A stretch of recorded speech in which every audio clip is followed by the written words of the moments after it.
آپ صلی اللہ علیہ وسلم نے کیا فرمایا؟ خوب اچھی طرح سمجھو. 73 فرقوں میں سے ایک جنت میں جائے گا. صحابہ نے پوچھا وہ کون سا ہوگا؟ تو آپ صلی اللہ علیہ وسلم نے اس فرقے کا نام بولتے کیوں نہیں بھائی؟ نہیں بتا، ورنہ حق اور باطل آپس میں کیا ہو جاتے؟ خلط. قیامت تک ہم یہی سوچتے رہتے کہ یہ والا جو نبی نے جو نام بتایا تھا وہ یہ والا ہے، یا وہ جیسے مسلم لیگ نون قاف میم آ گئی نا، سارے مسلم لیگ ہیں، کوئی نون بن گیا، کوئی کیا بن گیا، قاف. اب سچی مچی کی مسلم لیگ کون سی ہے؟ یہ جب تک سیاست میں آپ ماہر نہ ہو آپ کو تھوڑی پتہ چلے گا. تو ایسے ہی وہ نبی کوئی نام بتا دیتے تو سچی مچی کا وہ کون سا ہے وہ تھوڑی پتا. جو باطل ہوتے وہ پہلے نادرہ سے رجسٹریشن کروا دیتے اپنی جا کے. باطل لوگ تو ان چیزوں میں بہت آگے ہوتے ہیں. تو اس لیے آپ صلی اللہ علیہ وسلم نے ایک علامت بیان کی، بڑی زبردست علامت، دودھ کا دودھ پانی کا پانی کر دیا اس علامت نے. فرمایا ما انا علیہ و اصحابی، 73 فرقوں میں جو فرقہ میرے اور میرے ساتھیوں کے طریقے پر ہوگا وہ کیا ہوگا؟ جنت. آج باطل نے کیا کیا کہ صحابی کے لفظ ہی میں گڑبڑ شروع کر دی ہے. سمجھ رہے ہیں؟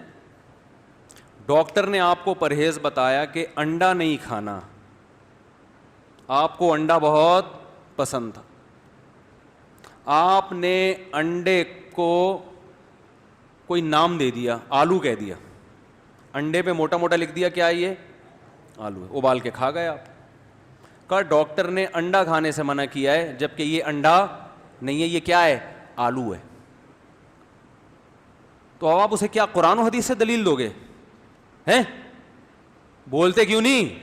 آپ اسے ڈکشنری اور لغت سے دلیل دو گے کہ ابے یہ ڈکشنری اٹھا کے دیکھ اس میں انڈا بنا ہوا بھی ہے، اٹ از کالڈ انڈا. بتاؤ گے نا کہ یار اردو میں انڈا اسے کہتے ہیں، ایسی نہیں مانے گا نا.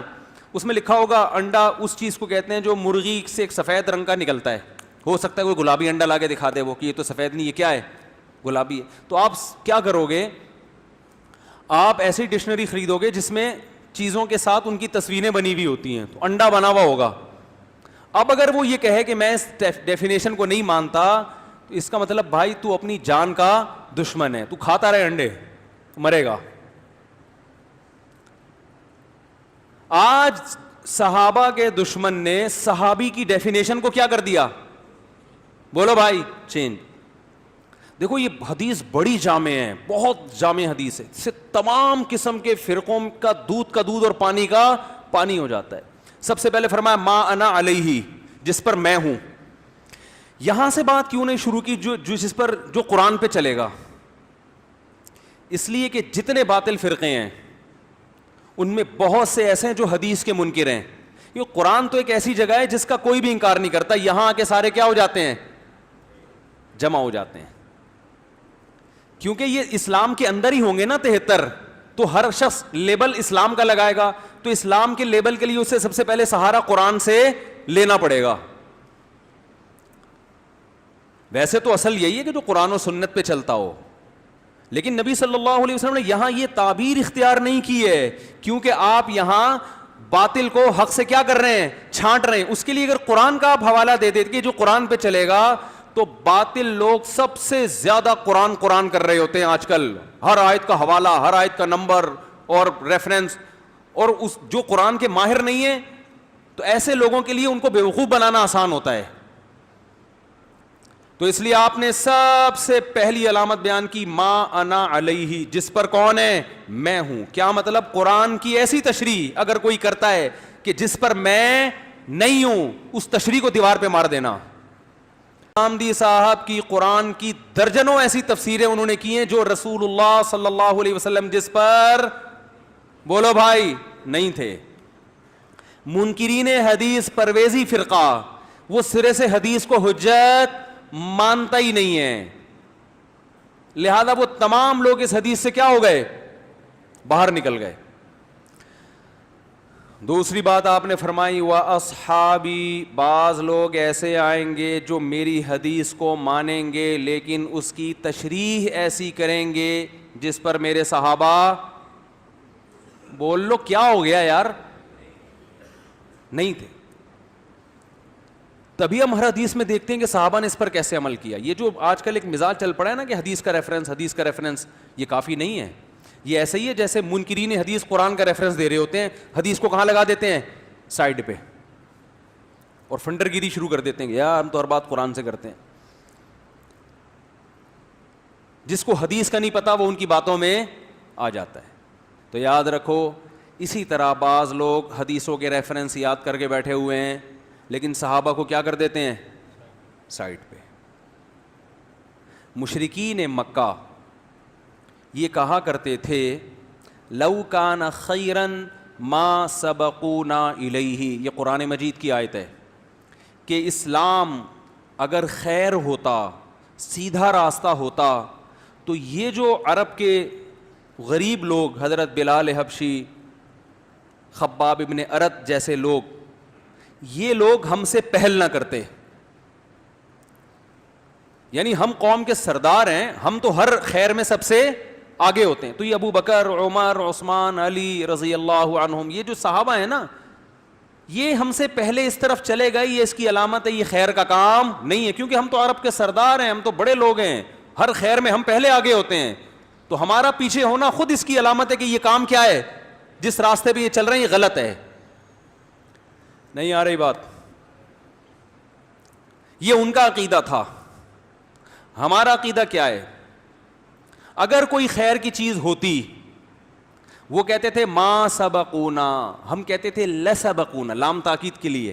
اگر کوئی خیر کی چیز ہے تو صحابہ یقیناً ہم سے پہل کرتے. نہیں کی اس کا مطلب اس میں خیر نہیں ہے. یہ قرآن و حدیث کے نام پہ بیوقوف بنایا جا رہا ہے. بہت مشکل ہے بھائی، بہت مشکل ہے اس زمانے میں بات سمجھانا. پولیس والوں کو بھی بہت مشکل ہے. تو پولیس کیسے سمجھائے گی آپ؟ تو آپ بتاؤ، مشرکین مکہ والا عقیدہ رکھتے ہو یا قرآن و سنت والا؟ مشرکین مکہ کہتے تھے کہ اگر اس میں خیر ہوتی تو یہ ہم سے پہلے نہ جاتے. قرآن نے مشرکین کے اس قول کو رد کرنے کے لیے بیان کیا.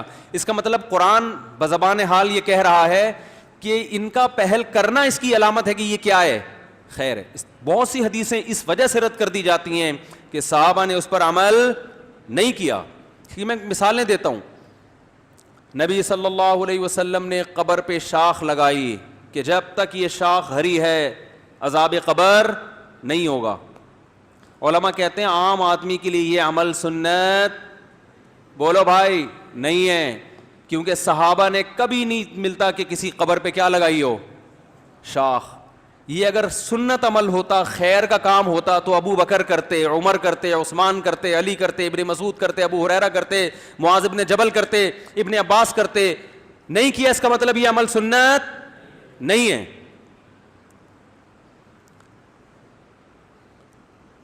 اور بہت سی مثالیں ہیں اس کی. شب برات کے موقع پہ 15ویں شعبان کو لوگ کہتے ہیں قبرستان جانا سنت ہے. ہماری تحقیق میں بالکل بھی سنت نہیں ہے، نہ تو نبی صلی اللہ علیہ وسلم سے ثابت اور نہ صحابہ سے. اس بارے میں ایک بہت ضعیف روایت پیش کی جاتی ہے جس کی پوری سند پہ میں نے ایک دفعہ آڈیو ریکارڈنگ کروائی تھی.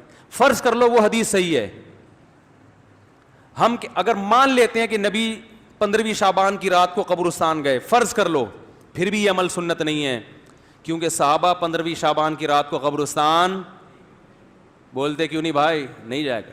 لو کان خیرن، اگر یہ سنت عمل ہوتا صحابہ ہم پہ سبقت کرتے. اب اگر کوئی 15ویں شعبان کی حدیث پیش کر کے یہ کہے کہ نبی نے یہ کام کیا، نبی نے یہ کام کیا، نبی اور 15ویں شعبان کو قبرستانوں کو آباد کرنا شروع کر دے، تو اس کا مطلب وہ ما انا علیہ و اصحابی، وہ نبی کے طریقے پر تو دعویٰ کر رہا ہے لیکن صحابہ کو کیا کر رہا ہے؟ صحابہ کو ایک طرف کر رہا ہے وہ. تو نبی نے علامت بیان کر دی کہ جو میرے اور کس کے؟ صحابہ کے راستے پر ہوگا. صحابہ کو نہیں لگا سکتے آپ درمیان میں. اہل حدیث حضرات سے انتہائی احترام کے ساتھ، میں اہل حدیث حضرات کو علی اطلاق گمراہ نہیں سمجھتا. چند مسائل میں میرا موقف بہت مضبوط ہے اور میں کہتا ہوں ان مسائل میں اہل حدیث سے فتویٰ لینا جائز نہیں جس میں 3 طلاق کا مسئلہ بھی ہے. اگر نبی کے دور میں اکٹھی 3 طلاقیں ایک ہوتی تو کسی ایک صحابی کا تو اس پہ فتویٰ ہوتا, ایک صحابی کا بھی فتویٰ نہیں ہے. اور درجنوں فتاوا صحیح سند سے ثابت ہیں کہ انہوں نے ایک مجلس کی 3 طلاقوں کو کتنا قرار دیا؟ 3. ہمارے اہل حدیث حضرات یہ کہتے ہیں کہ حضرت عمر نے چونکہ قانون بنایا تھا اس لیے صحابہ اس قانون کو فالو کر رہے تھے, ورنہ نبی کا یہ فیصلہ نہیں ہے. پہلی بات تو یہ بات ہی غلط ہے, یہ عقل اس کو تسلیم ہی نہیں کرتی ہے کہ بیوی کے حلال و حرام کرنے کا اختیار کس کے پاس آ جائے؟ حضرت عمر کے پاس. دوسری بات یہ فرض کر لو تھوڑی دیر کے لیے, جب قانون بنا دیا, فرضی ہے, حقیقت میں نہیں بنایا قانون نے, کچھ بھی نہیں ہے ایسا, یہ ممکن نہیں ہے کہ اللہ جس بیوی کو حلال کہہ رہا ہے حضرت عمر اس کو کیا کر دیں؟ حرام. یہ ممکن نہیں, یہ تحریف ہے دین میں, یہ سیاست نہیں ہے. اتنی بڑی تحریف کا مرتکب حضرت عمر ہوں گے کہ مرتکب حضرت, یہ ناممکن ہے. اور اگر ہو رہے ہیں تو سارے صحابہ اس کو مان لیں, یہ بھی نام. وہ تو بھائی کپڑوں پہ اعتراض کیا کرتے تھے کہ عمر یہ آپ کا اتنا لمبا کرتا کہاں سے آ گیا؟ مال غنیمت میں تو اتنا بڑا کرتا نہیں ملا کسی کو. وہ صحابہ تھے بھائی, وہ ہماری طرح تھوڑی تھے. ہمارے سیاسی لوگ کیا ہوتے ہیں؟ مشہور ہیں لوٹے ہونے میں, لڑکتے رہتے ہیں کبھی ادھر کبھی. وہ صحابہ تھے. حضرت عمر نے منبر پہ اعلان کیا کہ 400 درہم سے زیادہ کسی عورت کا مہر نہیں ہوگا, کیونکہ مہر بہت زیادہ ہونا شروع ہو گیا تھا. اور یہاں سیاستاً پابندی لگانے کی اجازت بھی تھی, کیونکہ مہر کا تعلق بیوی کے حلال یا حرام ہونے سے نہیں ہے. گورنمنٹ جیسے چیزوں کے ریٹ متعین کر دیتی ہے نا, بھائی آٹا اس سے زیادہ نہیں بیچ سکتے, تو یہاں سیاست کی اجازت بھی تھی کہ بھائی مہر بہت زیادہ ہو رہا ہے, لڑکیوں کی شادیوں میں مشکلات ہو رہی ہیں, تو 400 سے اوپر پہ پابندی. یہ سیاسی پابندی تھی, اس کو بھی صحابہ نے قبول نہیں کیا. ایک عورت کھڑی ہو گئی, ممبر پہ بیٹھے ہوئے ہیں اور پابندی لگا رہے ہیں کہ 400 درہم سے زیادہ نہیں. عورت کھڑی ہو کے کہنے لگی کہ اے عمر, قرآن میں اللہ کا ارشاد ہے وَإِنْ آتَيْتُمْ إِحْدَاهُنَّ قِنْطَارًا فَلَا تَأْخُذُوا مِنْهُ شَيْئًا, اگر ایک عورت کو سونے کا پہاڑ بھی مہر میں دیا ہو تو کچھ بھی واپس نہیں لے سکتے. تو اللہ تو سونے کے پہاڑوں کا تذکرہ کر رہا ہے اور آپ 400 سے زیادہ پر کیا لگا رہے ہیں پابندی. حالانکہ قرآن نے یہ نہیں کہا تھا کہ سونے کا پہاڑ مہر میں دینا چاہیے, وہ تو ایک مثال تھی. لیکن حضرت عمر نے جب یہ آیت سنی ہے ایک دم خاموش ہو گئے اور فرمایا اخطأ رجل واصابت امرات, مرد سے غلطی ہوئی اور عورت نے صحیح بات کہی. اور مرد بھی کون؟ جو خلیفۃ المسلمین ہے. فرمایا وہ غلطی کر رہا ہے اور ایک عورت کیا کہہ رہی ہے؟ وہ حق بات کر رہی ہے. فوراً رجوع کر لیا اپنے اس فیصلے سے. تو بتاؤ حضرت عمر اگر 3 طلاقوں پہ پابند کہتے کہ 3 ہی ہوں گی تو 20 عورتیں کھڑی ہو جاتی کہ ہمارے میاں نے جب 3 دی ہیں اور ہوئی 1 ہے, اور قرآن کہہ رہا ہے کہ اکٹھی 3 ایک ہوتی ہیں, حالانکہ کہہ نہیں رہا لیکن خود ہی فرض کر لیا کہ کہہ رہا ہے, تو آپ کون ہوتے ہیں ہمیں اپنے شوہروں پر حرام کرنے والے, ہمارے گھر اجاڑنے والے؟ ایک صحابی نہیں کھڑے ہوئے, نہ کوئی عورت, کوئی بھی نہیں. تو اس کا مطلب ہے میرے بھائی یہ ما انا علیہ و اصحابی میں سے اصحاب کو کیا کیا جا رہا ہے؟ 3 طلاق کے مسئلے میں آپ اصحاب رسول کو کیا کر رہے ہو؟ ایک طرف کر رہے ہو. تو یہ بہت بڑا مسئلہ ہے. ایک گمراہی یہ ہے کہ آپ صحابہ کے عمل کو درمیان سے نکال دیں. اس سے بڑی گمراہی یہ ہے کہ آپ صحابہ کو حجت ماننے سے انکار کر دیں.